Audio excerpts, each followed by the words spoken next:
जय माँ कामाख्या। आपका बहुत बहुत स्वागत है कामाख्या धाम में। मेष राशि जून माह सन 2022 कैसा रहेगा आइए जानते हैं, लेकिन उससे पहले एक नजर डालते हैं मुख्य त्योहारों पर।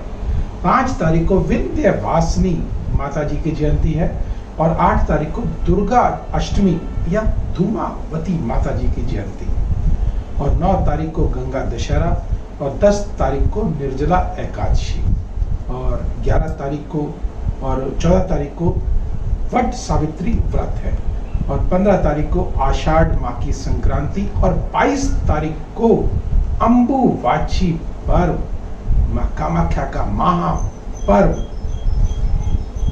ये तो आप सब जानते ही हैं।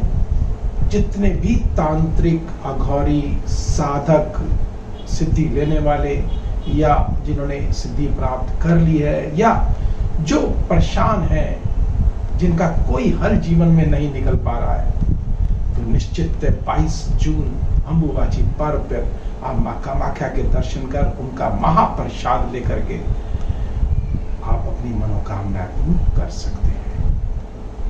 और इसके अतिरिक्त 30 तारीख को पुनः गुप्त नवरात्र प्रारंभ होने जा रहे हैं।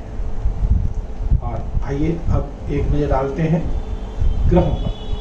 15 तारीख को सूर्य देव वह मिथुन राशि में प्रवेश करेंगे, लेकिन ध्यान रखिएगा कि 22 तारीख को सूर्य देव आद्रा नक्षत्र में आएंगे, अर्थात एक तरह से उनको ग्रहण लग जाएगा। इसके बारे में भी जानेंगे आगे। और 27 तारीख को मंगल देव वह जो है मेष राशि में प्रवेश कर जाएंगे और 18 तारीख को शुक्र देव वह वृषभ राशि में प्रवेश कर जाएंगे और 22 को मैंने जैसे बता ही दिया आपको। और आइए अब बात करते हैं कि मेष राशि के जो स्वामी हैं वह मंगल देव हैं, अष्टमेश के स्वामी भी बनते हैं और वह द्वादश भाव में विराजित है। द्वादश भाव जो कि काराग्रह है, अर्थात अपने सभी जो जितने भी फल है उनको न्यून कर देता है या उनको खत्म कर देता है। तो मंगल क्या देता है आपको? साहस देता है, हिम्मत देता है आपको, वह निश्चितता न्यून रहेगी। और पारिवारिक जीवन में भी निश्चितता एक उग्रता के कारण आप धैर्य खो देंगे और टकराव पैदा हो सकता है। अब हम बात करते हैं राहु देव की और शुक्र देव की, जो कि लग्न में ही विराजित है।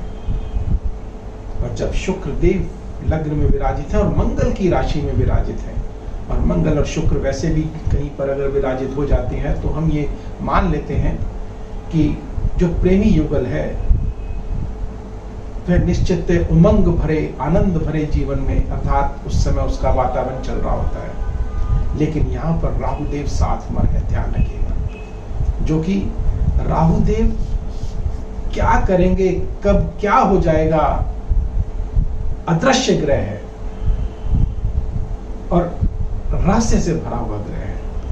और राहु और शुक्र का यहाँ पर मेल निश्चित रहस्यमय तरीके से आपको प्रेम के बंधनों में बांध देगा। लेकिन यहाँ पर शुक्र देव राजा की कुर्सी पर बैठे हुए हैं, तो ऐसे में अहंकार भी आ सकता है और उस अहंकारी जो वातावरण है उसको थोड़ा सा दूर करेंगे तो निश्चित आपको लाभ जीवन में अवश्य होगा। शुक्र का संबंध द्वितेश से है और सप्तमेश से है। द्वितेश अर्थात धन, परिवार, कुटुंब, वातावरण रहेगा, लेकिन राहु साथ में होने से एक धैर्य जो होता है वह खो देता है व्यक्ति और उत्तेजित जल्दी हो जाता है। तो उस जल्दी उत्तेजना से बचे। लेकिन ग्रहों का फेर है, हम चाहकर भी कभी कुछ नहीं कर पाते। और इसके लिए एक छोटा सा उपाय मैं आपको अवश्य बताऊंगा, जिसके करके निश्चित तौर से आप इस अशुभता को शुभता में परिवर्तित कर सकते हैं। वह क्या है? और हाँ, उन तिथियों को भी हम बताएंगे जिन तिथियों को आपको कोई भी कार्य नहीं करना। वह 3 तारीख, 4 तारीख, 12 तारीख, 13 तारीख और भी अन्य तिथियां हैं, आपको आगे बताता हूं। अब हम बात करते हैं, जैसे शुक्र की बात कर रहे थे, द्वितेश है। निश्चित तौर से शुक्र का संबंध सौंदर्य से संबंधित वस्तुओं से होता है। अगर आप फिल्म जगत से जुड़े हैं या सौंदर्य प्रसाधन संबंधी कार्यों से जुड़े हैं, होटल लाइन से जुड़े हैं, तो आपको लाभ आपको अवश्य होने जा रहा है, निश्चिततम होने जा रहा है। और अचानक लाभ होगा, आप समझ नहीं पाएंगे कि अरे ये हमारे साथ कैसे चमत्कार हुआ जीवन में। ये अर्थात आपकी जो योजनाएं हैं, जो आशा है, वह अवश्य पूर्ण होगी, भाग्य में वृद्धि होगी और स्थिरता आएगी। क्यों? क्योंकि शनि देव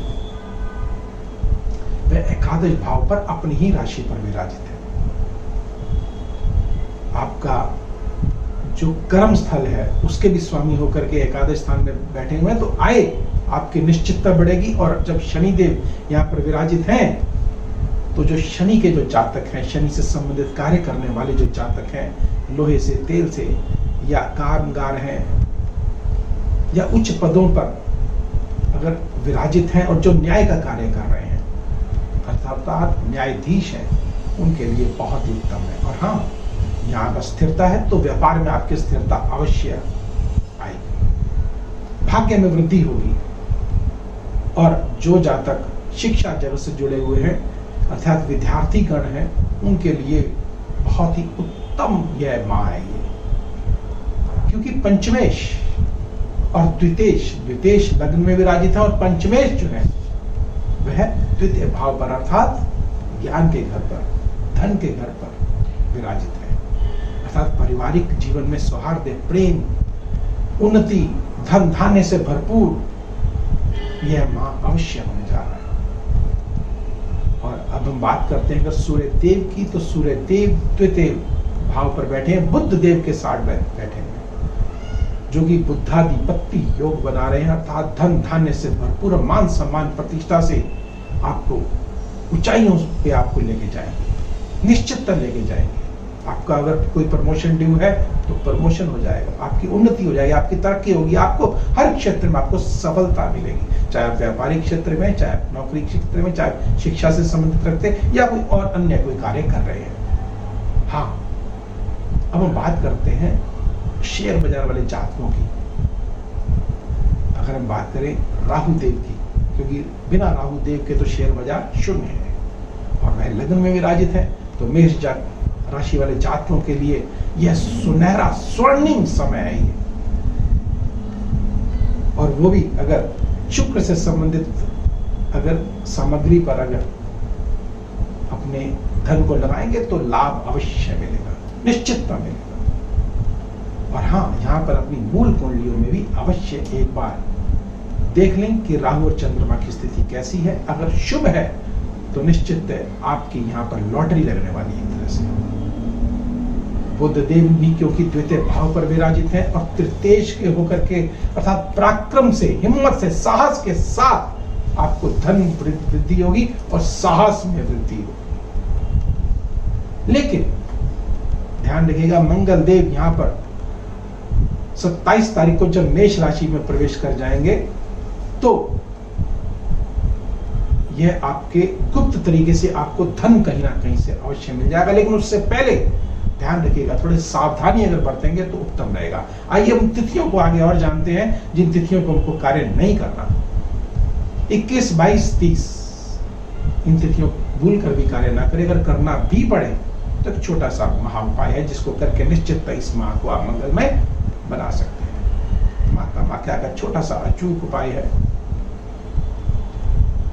4 मुखी रुद्राक्ष लीजिएगा